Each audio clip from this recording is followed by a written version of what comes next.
Maligayang pagdating sa inyong lahat, mga tita, tito, at mga kapatid sa channel na Kwento ng Pamilya. Sa aming anibersaryong hapunan, itinaas ng aking asawa ang kanyang baso para mag-toast at tumawa. 5 taon na nasayang sa isang walang kwentang gold digger. Napagigikan ng mga bisita hanggang sa inusad ko ang isang folder sa ibabaw ng mesa papunta sa kanya. Nakakatawa, sabi ko. Dahil ang peking prenup na ito ay nangangahulugang wala kang makukuha kahit 5 duling. At yung mga text nyo ng best friend ng kapatid mo, nakasend na sa lahat ng nandito. Alam mo ba? Dumating ang mga abogado, dala ang divorce papers bago pa man ihain ang dessert. Pero ang tunay na sorpresa ay ito, hindi ako tanga para hindi maintindihan ang pagkakaiba ng tax write-off sa tax evasion. At least, iyon ang akala ni Benji habang kaswal niyang pinag-uusapan ang pamemeke ng business expenses sa aming lamesa sa kusina habang tinitimpla ko siya ng kape. Nakatalikod ako, kaya hindi niya napansin kung paano ko inipwesto ang aking cellphone. Nire-record ang bawat salita habang tumatango ako na parang nakikisimpatya. Hindi mo maiintindihan to, Maricel, sasabihin niya. Ang pagmamaliit sa boses niya ay lalong tumitindi sa paglipas ng bawat taon. Ang degree mo sa panitikan ay maganda lang para sa pagbabasa ng mga pambatang kwento, pero ito ay totoong negosyo. At ngingiti lang ako, ginagampanan ng perpekto ang aking papel. Sa loob ng 5 taon, pinanindigan ko ang isang pagkatao na maingat kong binuo. Ang supportive at simpleng asawa na ipinagpalit ang kanyang mga pangarap sa akademya para sa tahimik na buhay sa bahay. Ang aking mga estante ng mga librong klasiko ay nagsilbing perpektong props para sa kwentong binuo niya tungkol sa akin. Isang babaeng nabubuhay sa mga kwentong piksyon at imposibleng maunawaan ang pagiging komplikado ng kanyang imperyo sa pananalapi. Ang hindi napansin ni Benji ay ang pagmamahal ko sa literatura ang nagturo sa akin na mag-obserba, mag-analisa ng mga pattern sa pag-uugali at makilala ang mga banayad na pahiwatig ng tunay na pagkatao ng isang tao. Kung mahilig ka sa mga kwento ng mga inaapi na bumabaliktad ang mundo laban sa mga nagbaliwala sa kanila, isaalang-alang ang pag-subscribe. Libre ito at sumusuporta sa mas marami pang content na nagpapalakas ng loob. Ngayon, tingnan natin kung paano nagbunga ang 5 taong pagtitiis ni Maricel. Sa mga unang araw ng aming pagsasama, ang pagbabaliwala ay banayad lang. Isang ngiting mapang-uyam kapag nagtatanong ako tungkol sa trabaho niya. Ang paraan ng pagpapaliwanag niya na parang bata ang kausap. Napansin ko yon, pero may napansin din akong mas mahalaga. Kapag iniisip niyang hindi sapat ang talino ko para umintindi, tumitigil siya sa pagtatago ng mga bagay. Sa aming 2nd anibersaryo, nagsimula siyang mag-iwan ng mga dokumentong pinansyal kung saan-saan. Sa 3, tumatanggap na siya ng mga business call sa harap ko, tinatalakay ang mga kaduda-dudang gawain kasama ang kanyang mga partner habang tahimik akong nagtutupi ng labada sa malapit. "Huwag mo siyang intindihin," sasabihin niya. Masyadong abala si Maricel sa pag-iisip tungkol sa kanyang book club para maintindihan ang ginagawa natin. Ang nagsimula bilang sakit ng loob ay dahan-dahang naging kalkuladong obserbasyon.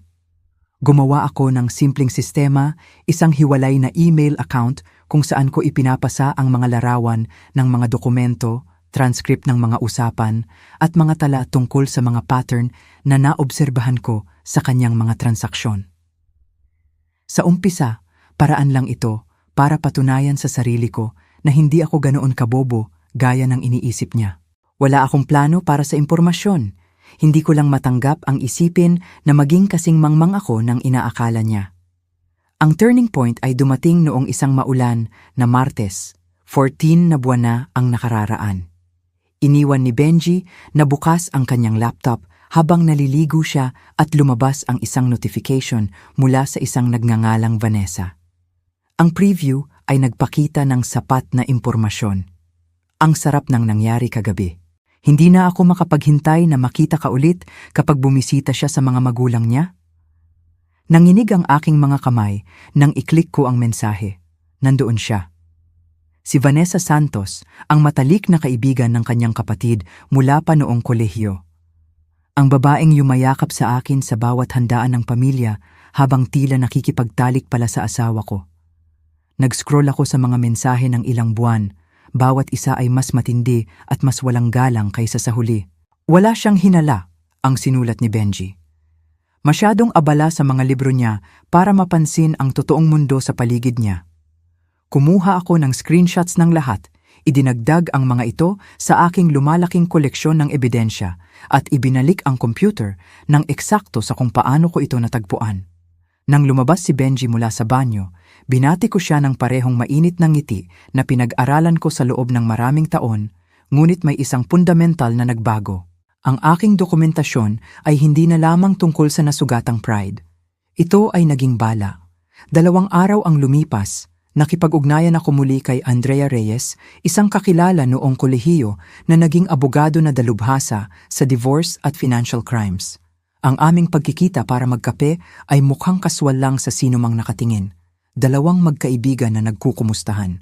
Ngunit sa ilalim ng ibabaw, maingat kong tinitesting ang sitwasyon, nagtatanong ng mga hypothetical na tanong tungkol sa kasal, prenuptial agreements at mga batas sa financial disclosure. Para ito sa isang karakter sa nobelang binabalangkas ko, paliwanag ko nang itaas ni Andrea ang kanyang kilay sa mga tiyak kong tanong tungkol sa pag-record ng mga usapan at pagkalap ng ebidensya sa pananalapi.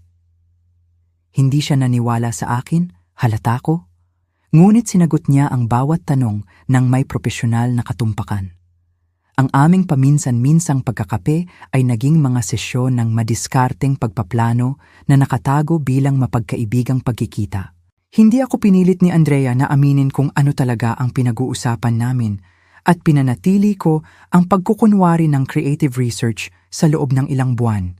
Hindi hanggang sa ipakita ko sa kanya ang isang partikular na nakakasira na transcript ni Benji na tumatalakay sa pagtatago ng mga ari-arian, sa kanya isinara ang kanyang notebook at tumingin ng diretso sa akin. Maricel, kung ang karakter mo ay may ganitong klase ng ebidensya, kailangan niyang maging maingat kung paano at kailan niya ito gagamitin, sabi niya, mababa at seryoso ang boses. Ang ilan sa inilarawan mo ay higit pa sa basehan para sa divorce o annulment. Pinag-uusapan natin dito ang potensyal na kasong kriminal. Ang usapang iyon ang nagbago ng lahat.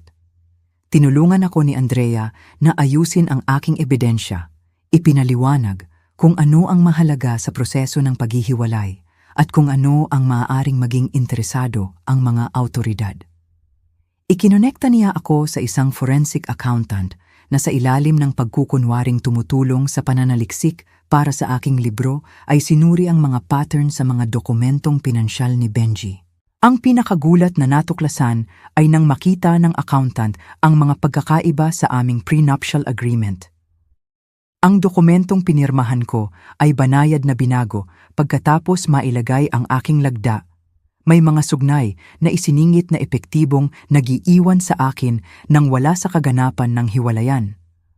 Ang manipulasyon ay matalino, hindi halata para agad na ma-detect, ngunit malinaw kapag alam ng isang tao kung ano ang hahanapin. Hindi lang ito hindi ethical, paliwanag ni Andrea. Ito ay illegal at nagpapawalang bisa sa buong kasunduan. Sa sumunod na ilang buwan, pinagbuti ko ang aking pagganap bilang walang alam na asawa. Habang lihim na naghahanda para sa sandaling wawasakin ko, nang tuluyan ng ilusyon, bumili ako ng maliliit at hindi ma-detect na recording devices. Nag-backup ako ng bawat piraso ng ebidensya sa maraming lokasyon. Inaral ko ang mga tiyak na legal na termino para sa bawat paglabag sa pananalapi ni Benji at naghintay ako para sa perpektong sandali. Ang aming ika-5 anibersaryong hapunan, ang marangyang selebrasyon na ipinilit ni Benji na ganapin sa Grand Palacio, isang mamahaling restaurant sa lungsod. Nagimbita siya ng 40 bisita, karamihan ay kanyang mga kasosyo sa negosyo at mga kaibigan na may iilang miyembro ng aking pamilya para lang mapanatili ang imahe. Ang mga imbitasyon ay ipinadala ilang linggo na ang nakalipas may nakalagay na gintong letra na nagbabasa, 5 years of partnership and success. Habang tinutuntun ko ang mga nakaumbok na letra gamit ang aking daliri, hindi ko maiwasang ma-appreciate ang irony. 5 taon ng pagsasama at tagumpay nga, pero hindi ang uri na ipinagdiriwang ni Benji. Kagabi, inihanda ko ang aking isusuot para sa hapunan, isang sopistikadong navy dress na minsan nang sinabi ni Benji na bagay sa isang asawa ng propesor. Inilagay ko ang calling card ni Andrea sa aking clutch kasama ang isang maliit na USB drive na naglalaman ng 50 taong ebidensya. Sa umaga, kokontakin ko ang whistleblower office ng BIR, Bureau of Internal Revenue, na may dalang maingat na inihandang ulat. Ang orasan sa dingding ng aming kwarto ay nagbibilang ng mga oras hanggang sa aming anibersaryong hapunan. Bukas, tatayo si Benji sa harap ng aming mga kaibigan at pamilya. Itataas ang baso para sa isang toast sa aming kasal. At sa wakas ay titigil na ako sa pagganap bilang simple at mapagtiis na asawa na pinilit niyang maging ako. Ang umaga ng aming anibersaryo ay sumapit ng may kakaibang katahimikan. Dapat ay nanginginig ang mga kamay ko habang naglalagay ng makeup, ngunit nanatili silang matatag. 5 taon ng pagsasanay ang nagperpekto sa aking composure. Nakaalis na si Benji papunta sa opisina, nangakong didiretso na lang sa Grand Palacio. Inayos ko na ang lahat, sabi niya, hinalikan ng noo ko na parang tinatapik ang isang bata. Basta dumating ka lang at magpaganda. Kumikislap ang Grand Palacio sa ilalim ng malambot na ilaw nang dumating ako ng eksaktong 30 minuto ng maaga. Nakilala ako agad ng manager. Mrs. Coleman, Ginangshire Cruz, naghanda ng magandang gabi ang asawa niyo. Handa na ang Sampaguita room. Sinundan ko siya sa main dining area, patungo sa private room na pinareserve ni Benji. Ang mga crystal chandelier ay nagbibigay ng mainit na liwanag sa isang mesang hugis horseshoe na pinalamutian ng mga puting rosas at pilak na accent. Ang mga place card na may calligraphy ay nagmarka sa bawat pwesto, kung saan kami ni Benji ay nakaposisyon sa gitnang kurba. Mabagal akong umikot sa mesa, kinakabisado ang seating arrangement. Ang kanyang mga kasosyo sa negosyo ay nakatumpok sa kanan niya. Ang aking pamilya ay inilagay sa malalayong dulo. Ang aking brown envelope ay dumulas ng perpekto sa drawer ng side table malapit sa aking upuan. Tiningnan ko ang aking telepono sa huling pagkakataon, kinukumpirma na darating si Andrea ng eksaktong 9 na giyon ng gabi. Ang mga text message ay naka-queue na at handa ng ipadala sa isang command lang. Ang 5 taon ng kalkuladong pagtitiis ay magtatapos ngayong gabi. Nagsimulang dumating ang mga bisita ng 7:00. Ang mga magulang ni Benji ang unang pumasok. Niyakap ako ng kanyang ina na may praktisadong pagmamahal ng isang taong laging tumitingin sa akin bilang isang praktikal pero hindi inspiradong pagpipilian para sa kanyang anak. Ang ganda mo tingnan, iha, sabi niya. Ang kanyang mga mata ay nag-iskan na sa kwarto para sa mas importanteng mga tao. Tumangulang ang ama ni Benji, ang atensyon ay nakatuon sa bar setup. Dumating ang aking kapatid na si Clara kasama ang kanyang asawa, agad na naramdaman ang aking tensyon. Ayos ka lang ba? Bulong niya habang niyayakap ako. Pinisil ko ang kamay niya bilang pampalubag loob. Siya lang ang tanging tao sa kwarto na maaaring nakapansin sa bakal sa ilalim ng aking ngiti. Pumasok si Benji ng 7:30. Napapaligiran ng 3 pinakamalapit niyang kasosyo sa negosyo. Lahat ay tumatawa sa isang biro. Mukha siyang gwapo sa kanyang tailored suit, nagniningning sa kumpiyansa ng isang taong naniniwalang hindi siya matitinag. Natagpuan ng mga mata niya ang akin at ibinigay niya ang parehong mapagbigay ng ngiti na ibinibigay niya sa akin sa loob ng maraming taon. Mapagmahal ngunit mapagbaliwala. Nariyan ang aking magandang asawa, anunsyo niya. Tumatawid sa silid para halikan ang aking pisngi. Laging nasa oras, laging perpekto.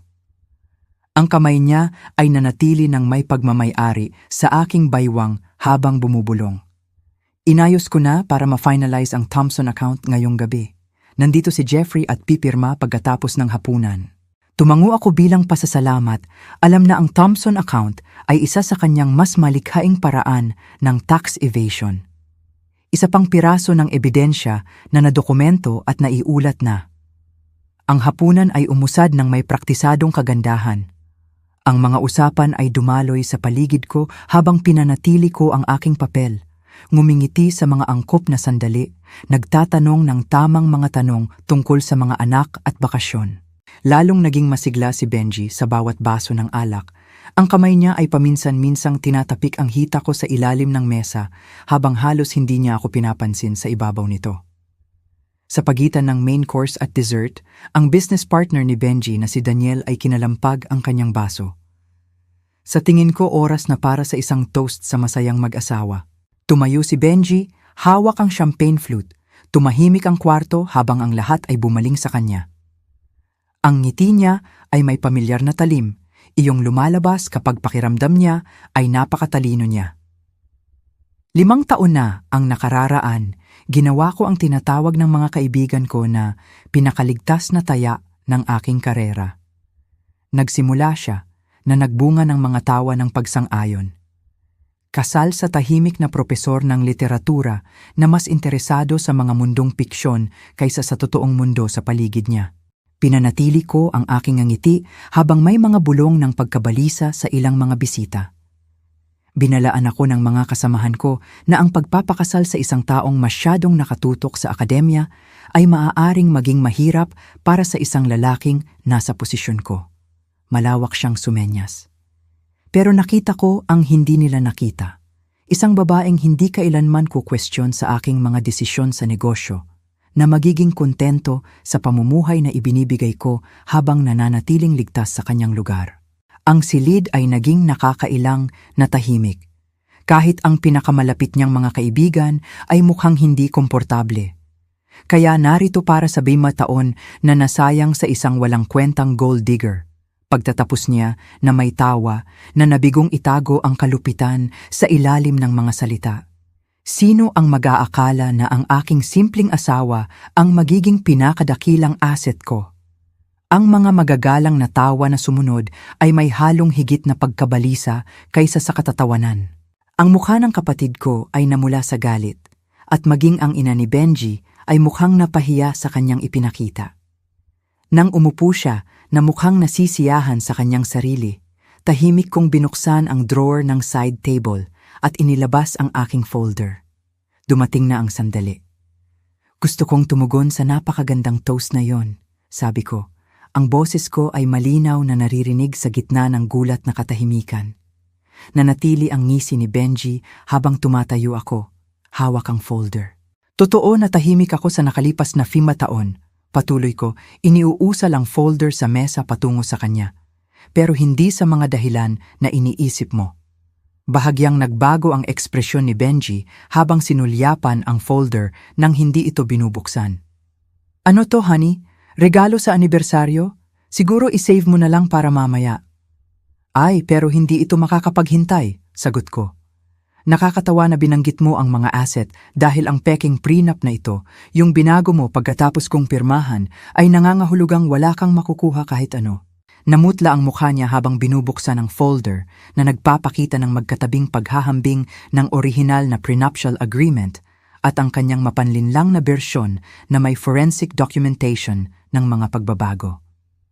At speaking of assets, patuloy ko, kinuha ang aking telepono mula sa aking clutch. Yung mga text nyo ng best friend ng kapatid mong si Vanessa, na-send na sa lahat ng tao sa kwartong ito na parang naka-choreograph. Nagsimulang tumunog ang mga telepono sa buong silid.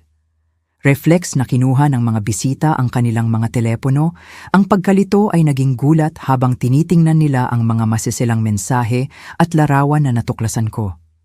Anong ginawa mo? Singhal ni Benji, kalahating tumatayo mula sa kanyang upuan. Eksakto kung ano ang hindi mo inaasahang gagawin ko, kalmado kong sagot. Nagmasid ako. Ang atmosfera sa silid ay nagbago agad. Ang ina ni Benji ay nakatitig sa kanyang telepono sa horror habang ang kanyang ama ay tumingin sa malayo sa pandidiri.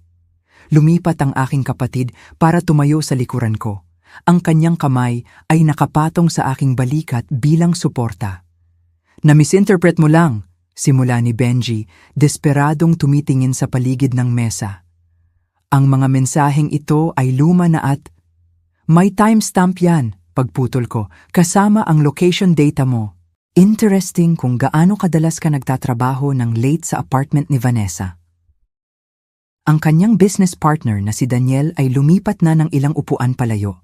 Pinag-aaralan ang prenup documentation ng may lumalagong pagkabahala. Benji, totoo ba ito? Nameke ka ba ng mga legal na dokumento?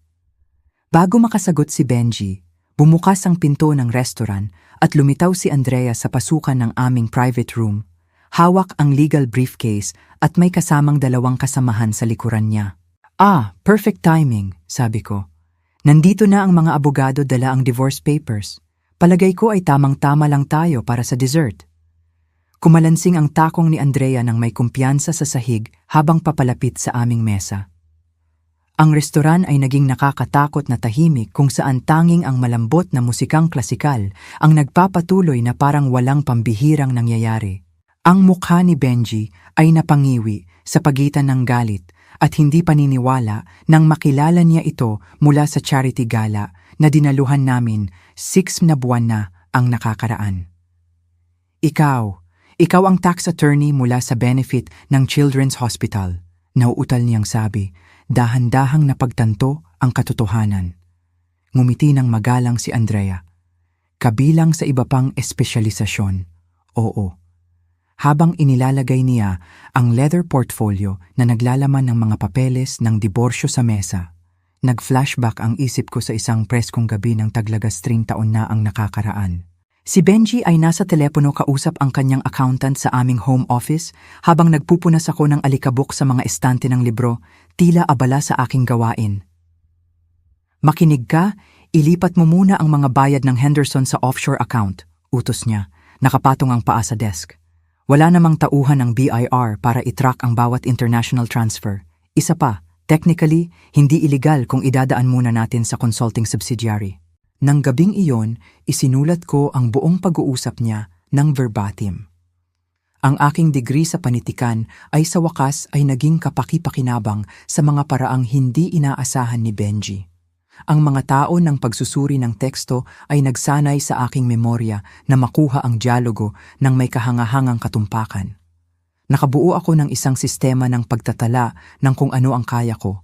Pagkatapos ay pinalawak ang mga transcript na may detalyadong konteksto at mga obserbasyon na tinatandaan ang kanyang tono, ang kanyang wika ng katawan, ang mga tiyak na salitang pinili niya.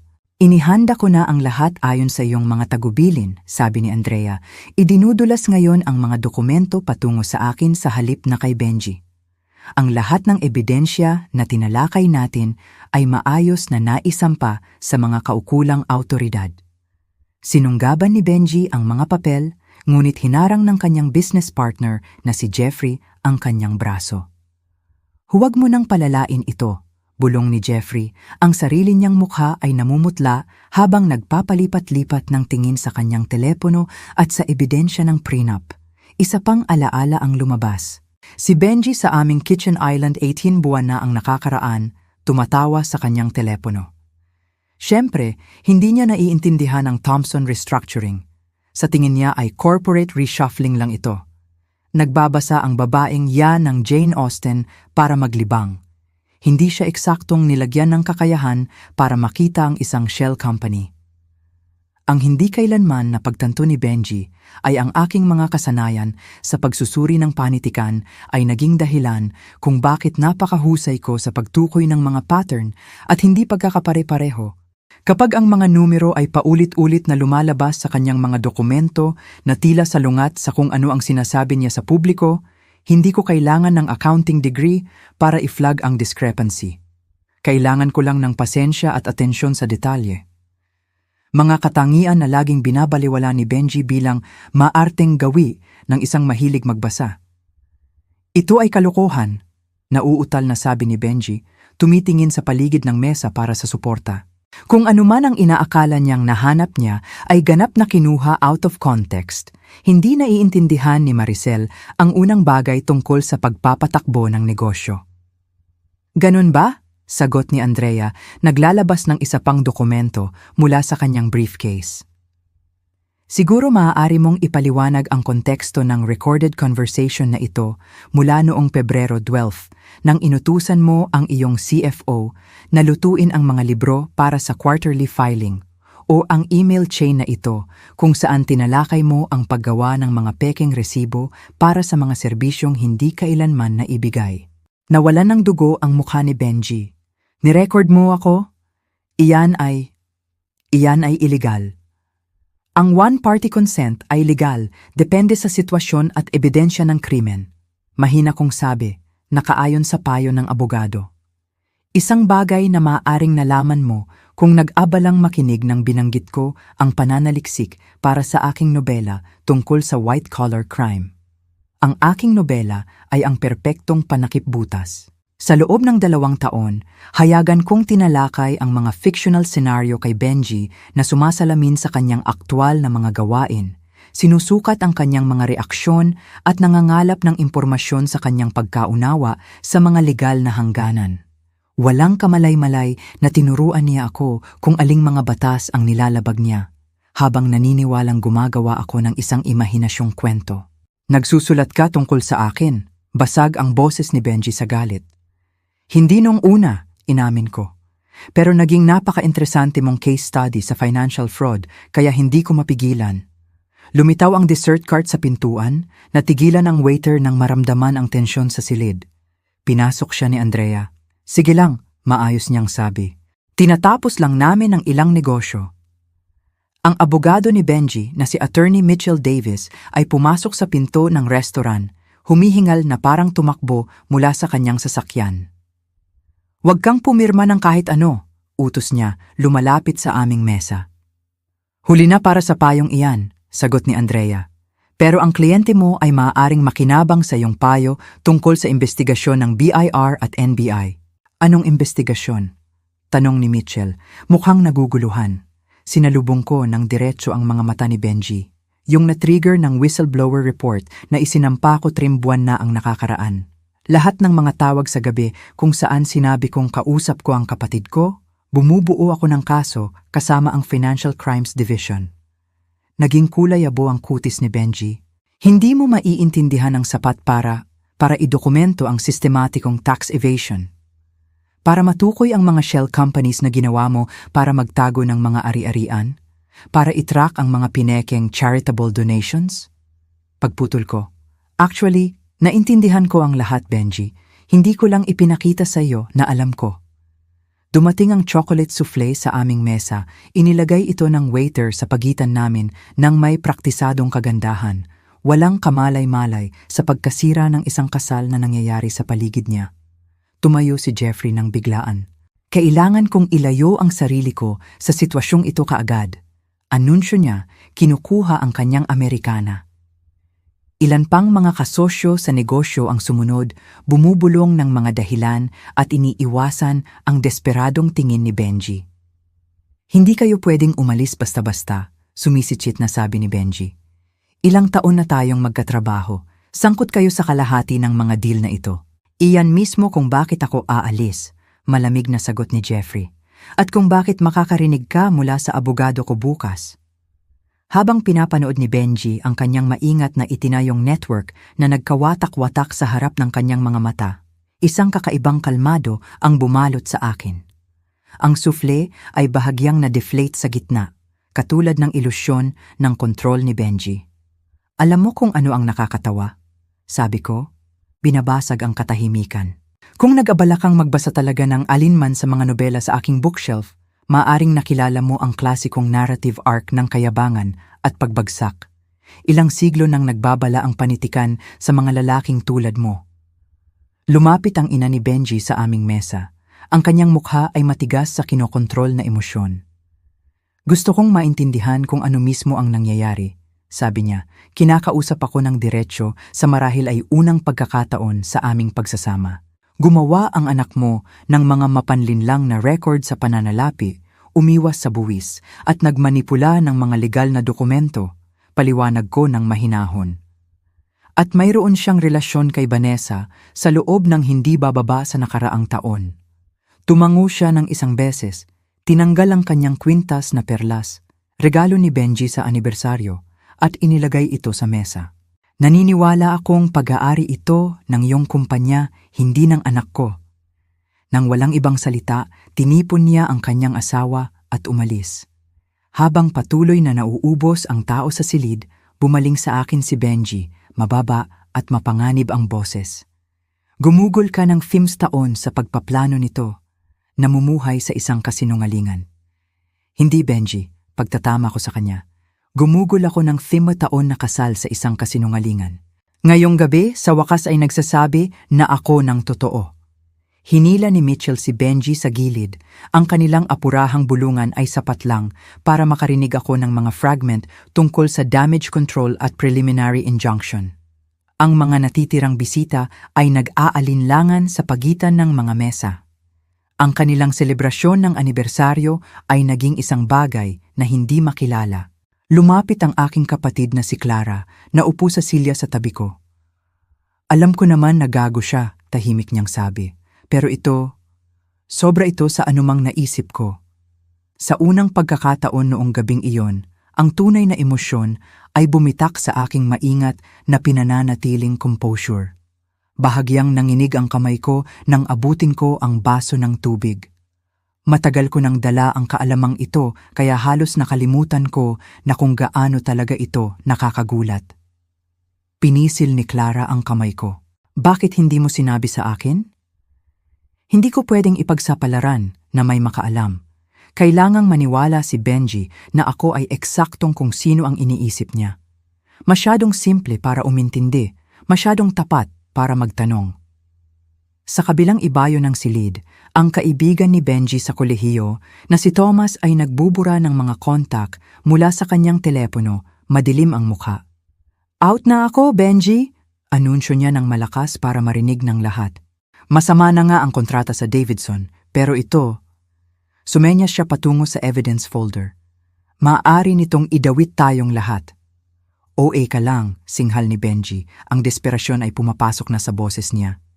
Hindi naiintindihan ni Maricel kung ano ang nahanap niya.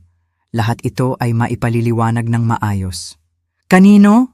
Sagot ni Thomas. Sa BIR? Sa NBI? May pamilya ako, pare. Hindi ako magpapahuli dahil dito. Habang pinapanood ni Benji ang isa pang haligi ng kanyang maingat na itinayong mundo na gumuho, may nagbago sa kanyang ekspresyon. Ang gulat at hindi paniniwala ay tumigas at naging mas madilim. Inayos niya ang kanyang kurbata at lumapit sa aming mesa na may panibagong layunin. Kailangan nating mag-usap, sabi niya, kontrolado at mababa ang boses. Privately?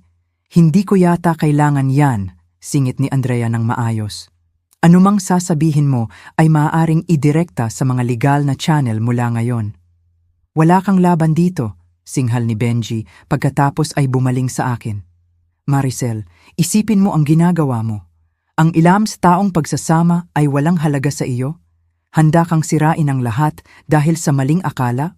Sa isang sandali, muntik nang bumalik ang pamilyar na pattern. Ang kanyang naguutos na tono, ang aking inaasahang pagsunod. Ang muscle memory ng pagpapasakop ay kumibot sa loob ko. Pagkatapos ay naalala ko ang kanyang toast. 5 taon na nasayang sa isang walang kwentang gold digger. Walang maling akala, sagot ko, matatag ang boses ko. At wala nang dapat pag-usapan. Lumapit palalo si Benji, ibinababa ang boses niya. Sa tingin mo ba ang munting pagtatanghal na ito ay nagpapalakas sa'yo? Ako ang nagtayo ng lahat ng mayroon tayo. Kapag natapos ito, wala kang matitira at walang sinuman. Isang hindi inaasahang bagay ang nangyari noon. Tumawa ako. Hindi ang magalang, mapagbigay na tawa na pinag-aralan ko bilang asawa ni Benji, kundi isang tunay na tunog ng kalayaan. Wala naman na talaga akong meron, Benji. Sinigurado mo yon. Ang pinagkaiba lang ngayon, alam ko na ang halaga ko. Ang tuwid kong postura at direktang tingin ay tila mas nakapagpapahina sa kanya kaysa sa anumang salita. Hindi pa niya nakita ang bersyong ito ng akin, ang babaeng hindi gumaganap ng pagpapakumbaba. Pagsisisihan mo ito, banta niya.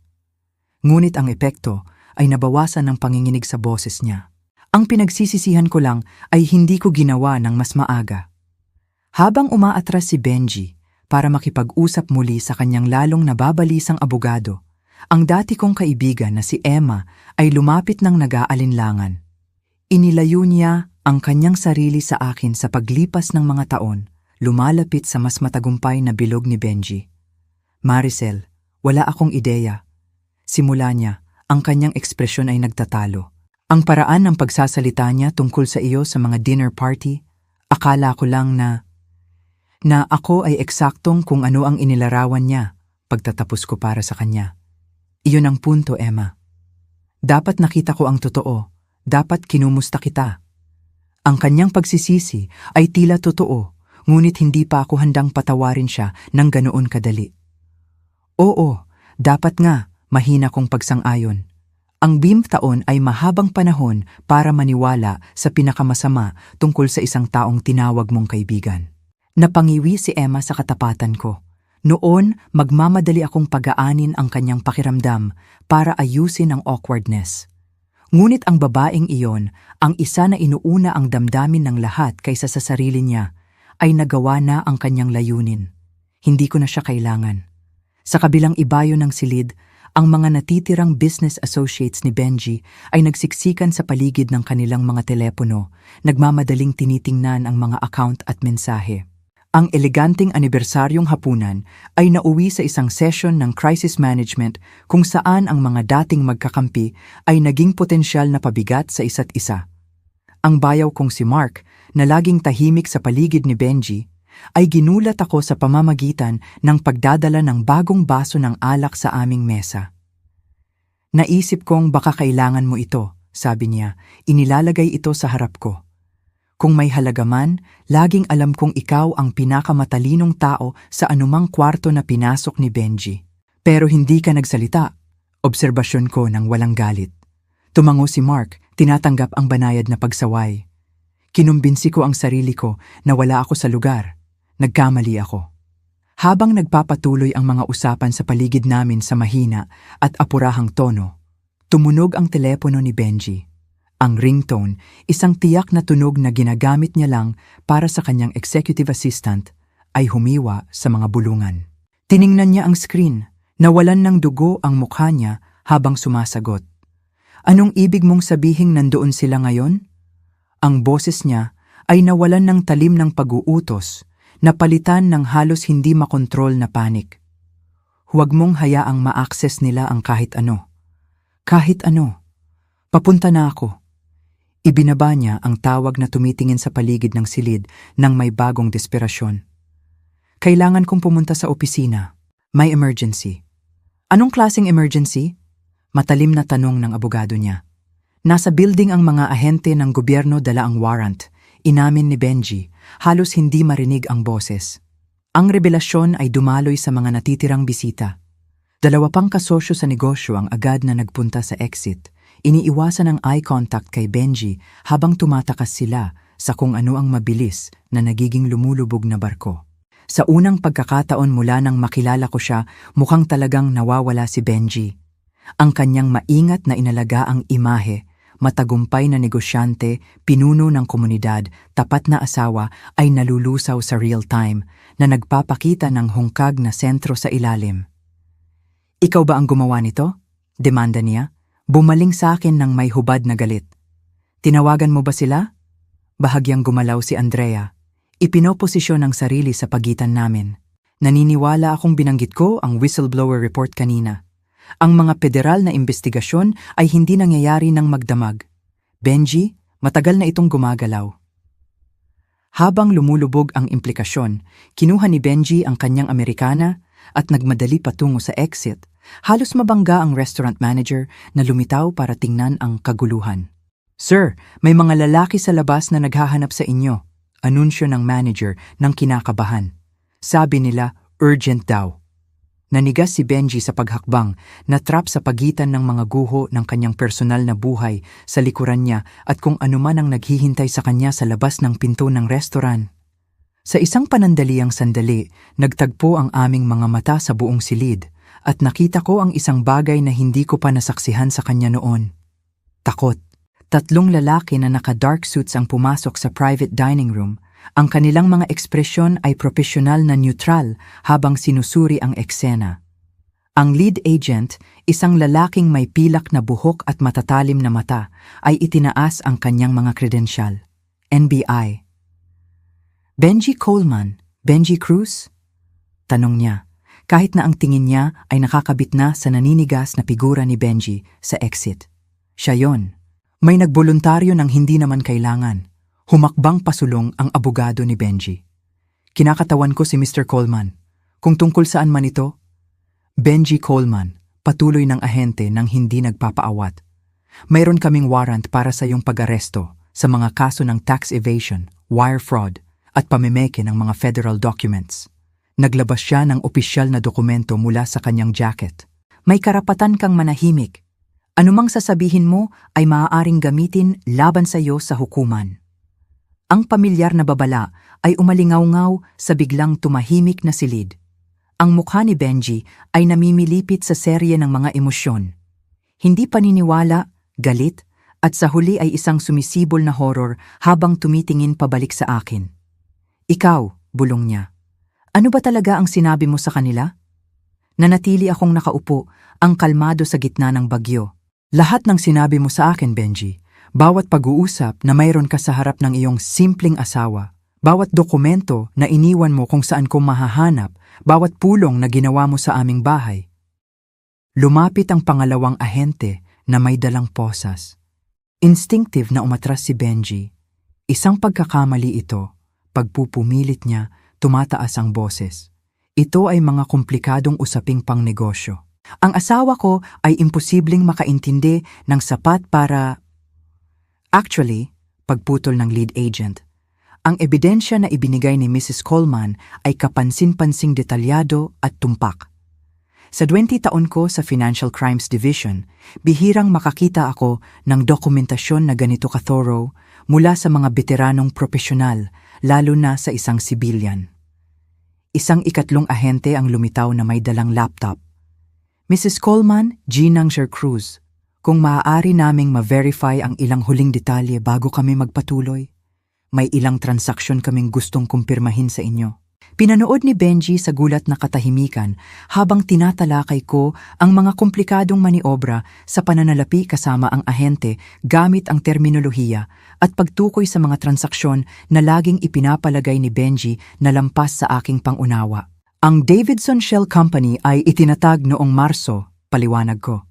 Ngunit ang mga mapanlinlang na resibo ay hindi nagsimula hanggang matapos ang Thompson Restructuring noong Hunyo. Itinatago ni Benji ang orihinal na papeles sa kanyang home office safe. Combination 27 to 1436 sa likod ng reproduction na painting ni Luna. Namutla na ang abogado ni Benji. Tumigil ka sa pagsasalita, Benji. Wala nang ibang salita. Ngunit hindi nakikinig si Benji. Ang mga mata niya ay nanatiling nakatutok sa akin habang ang realisasyon ay ganap na sumibol. Sa lahat ng oras na ito, garalgal niyang sabi, lahat ng mga gabi na nagbabasa ka sa sulok, lahat ng mga dinner party nang ngumingiti at tumatango ka lang. Nagmamatsyag ako, simpleng sabi ko. Isang bagay na hindi mo kailanman inabalang gawin sa akin. Ipinagpatuloy ng mga ahente ang pag-aresto. Inaakay ang isang tulalang Benji patungo sa pinto. Habang dumadaan sila sa aming mesa, huminto siya, ang mga nakaposas na pulso ay awkwardly na nakaposisyon sa harap niya. Bakit? Tanong niya, may tunay na pagkalito sa boses. Bakit itinuloy pa ang anibersaryong hapunan? Bakit ang pampublikong kahihiyan? Pwede mo naman silang papuntahin sa opisina para arestuhin ako. Isinaalang-alang ko ang tanong niya nang maingat. Dahil kailangan mong maintindihan kung ano ang ginawa mo. Hindi lang ang mga krimen sa pananalapi, kundi kung paano mo ako minaliit sa loob ng maraming taon. Ang gabing ito ay hindi lang tungkol sa legal na hustisya, Benji. Ito ay tungkol sa wakas ay makita ako. May kumislap sa mga mata niya. Marahil ang unang glimmer ng tunay na pagkaunawa na mayroon siya tungkol sa akin. Pagkatapos ay nagpatuloy ang mga ahente sa paggabay sa kanya patungo sa exit. Nang mawala si Benji sa pinto ng restaurant, nagsimulang maghiwa-hiwalay ang mga natitirang bisita, bumubulong sa gulat na tono tungkol sa nasaksihan nila. Inipon ni Andrea ang kanyang mga dokumento at lumapit sa aking mesa. "Ayos ka lang ba?" Malumanay niyang tanong. Huminga ako ng malalim, tinatasa ang hungkag na espasyo kung saan ang takot at galit ay nanirahan ng napakatagal. "Sa tingin ko magiging ayos ako," sagot ko, ginugulat ang sarili sa katotohanan nito. Inakbayan ako ni Clara. "Anong mangyayari ngayon? Kailangan mo ba ng matutuluyan ngayong gabi?" Umiling ako. Ang bahay ay nakapangalan sa akin simula kaninang hapon. Isa pang detalye na hindi inabalang basahin ni Benji sa mga dokumento na paminsan-minsan kong ipinapapirma sa kanya. Ngumiti si Andrea nang may pagpapahalaga sa huling madiskarteng hakbang na ito. Ang kasong federal ay tatagal ng ilang buwan, posibleng taon. "Handa ka na ba para doon?" 5 taon akong naghahanda, paalala ko sa kanya. Kaya kong hawakan ang ilang buwan pa. Habang tinitipon namin ang aming mga gamit para umalis, huminto ako sa mesa kung saan kami ni Benji ay nakaupo ng magkatabi sa huling pagkakataon. Ang cake ng anibersaryo ay nanatiling hindi hiwa. Ang dekorasyong iPhone sa ibabaw ay tila isang ibang uri ng countdown, isa na umabot na sa kanyang konklusyon. Humuhuni ang silid-aralan sa enerhiya habang pinagdedebatehan ng aking mga estudyante ang simbolikong kahalagahan ng yaman sa Noli Me Tangere. Pinanood ko sila mula sa likod ng aking desk, pinahahalagahan ang kanilang sigasig para sa panitikan sa paraang hindi magagawa ni Benji kailanman. "Dr. Santos," tawag ni Amber mula sa likod na hanay, gamit ang aking maiden name na binawi ko na. "Sa tingin mo ba mahal talaga ni Crisostomo Ibarra si Maria Clara o kung ano lang ang kinakatawan niya?" "Napakagandang tanong," sagot ko. "Ano ang sinasabi sa atin ng teksto tungkol sa pagkakaiba ng tunay na koneksyon at ang pagpapanggap ng pag-ibig?" Namukadkad ang talakayan. Ang mga estudyante ay tumutukoy sa mga tiyak na sipi habang ginagabayan ko sila patungo sa mas malalim na pagsusuri. Mga kasanayang minsan kong ginamit para buwagin ang kriminal na negosyo ng asawa ko, ngayon ay nakatuon sa paghubog ng mga batang isipan sa pamantasan ng lungsod. Pagkatapos ng klase, tinipon ko ang aking mga gamit at tumungo sa campus coffee shop kung saan nagtatag ako ng isang impormal na lingguhang pagtitipon para sa mga babaeng estudyante na interesado sa financial literacy. Ang nagsimula bilang kaswal na pag-uusap ay naging mga structured session na sumasaklaw sa lahat mula sa compound interest hanggang sa pagkilala sa mga financial red flags sa mga relasyon. Nag-buzz ang telepono ko sa isang text mula sa aking publisher na nagkukumpirma sa aming pulong para talakayin ang manuskrito ng aking libro, nakatago sa harap-harapan, gabay ng isang babae sa pinansyal na pagtatanggol sa sarili. Ang paunang bayad ay katamtaman. Ngunit ang maagang interes mula sa mga grupo ng kababaihan ay ikinagulat ng lahat maliban sa akin. Sa labas ng coffee shop, nakita ko ang isang pamilyar na mukha. Si Vanessa, ang dating kabit ni Benji, nag-aalinlangan malapit sa pasukan. Nagtagpo ang aming mga mata at inihanda ko ang sarili sa komprontasyon. Sa halip, lumapit siya nang may nakikitang pag-aalinlangan. "Nakita ko ang flyer tungkol sa iyong financial literacy group," sabi niya, iniiwasan ang direktang eye contact. Hindi ako sigurado kung welcome ako. Ang lumang Maricel ay maaaring tumalikod sa kanya o mag-alok ng agarang kapatawaran para maiwasan ang discomfort. Sa halip, isinaalang-alang ko ang kanyang kahilingan ng may pag-iisip. "Ang grupo ay bukas sa sinumang babae na gustong matuto," sagot ko sa wakas. "Lahat ay nararapat sa kalayaan sa pananalapi." Tumango si Vanessa nang may pasasalamat at sumunod sa akin sa loob kung saan naghihintay na ang 100 kababaihan na may iba't ibang edad. Habang inaayos ko ang aking mga materyales, nasulyapan ko ang aking refleksyon sa bintana. May kumpiyansang postura, direktang tingin, walang bakas ng babaeng gumugol ng maraming taon sa pagpapaliit ng sarili para pagbigyan ng ego ng isang lalaki. Ang paglilitis kay Benji ay ilang buwan pa, ngunit hindi na iyon ang sentro ng aking kwento. Sa unang pagkakataon sa loob ng maraming taon, sinusulat ko ang aking sariling naratibo. Hindi bilang isang plano ng paghihiganti o isang diskarte sa kaligtasan, kundi bilang ang buhay na noon ko pa kayang mabuhay. Magsimula na tayo, sabi ko sa naghihintay na mga kababaihan, binubuksan ang aking notebook sa isang bagong pahina.